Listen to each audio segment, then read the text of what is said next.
It looked like it could rain any second, and sure enough it did. I actually snuck a flight in quickly. And what's going on today? I guess in terms of sneaking a flight in, it's kind of interesting reading this one. Just with the way it was written, it sounded like somebody tried to fly a drone, I guess, to carry and transport weapons like guns. It made it sound like they flew from the US to Canada, like through the border. Like here it says, how are illegal guns reaching the hands of criminals in Canada? Recently, Lambton OPP found that drones are being used to carry the prohibited guns over from the United States. So how would you interpret that? To me, that sounds like, again, someone literally flew it across the border.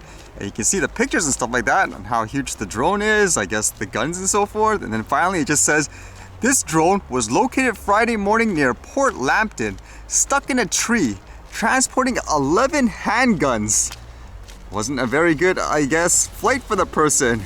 It always makes me wonder though, in terms of people crashing their drones in these types of stories. For example, people saying they're being used to drop things into prisons.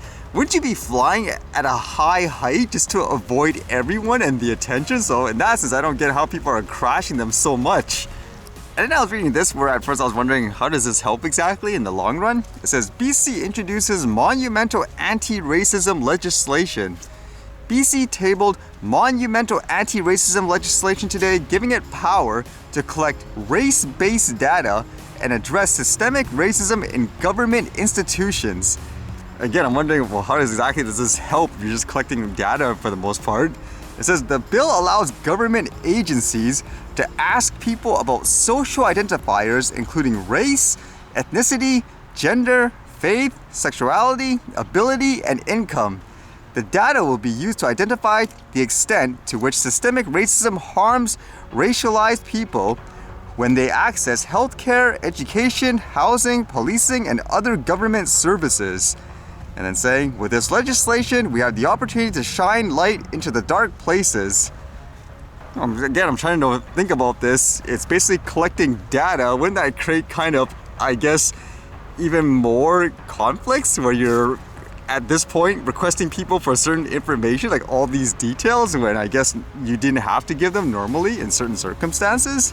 And with a lot of news recently of social media companies changing, I guess, for example, Twitter being bought out, how about this? Apparently Facebook is closing down its podcast division so quickly. This one says, Facebook will shut down its podcast service on June 3rd. Facebook's podcast offerings are vanishing just a year after they launched.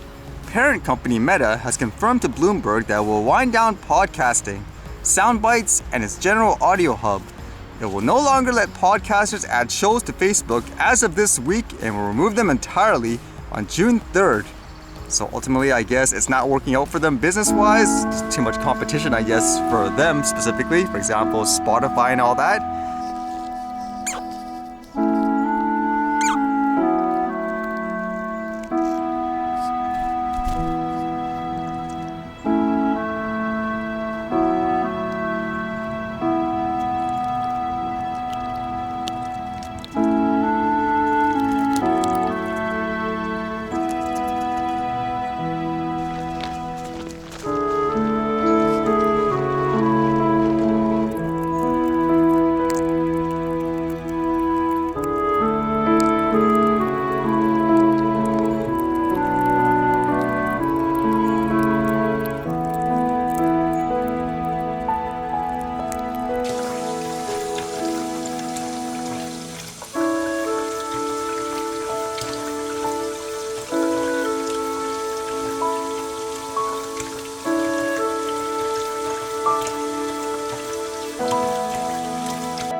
See you guys later.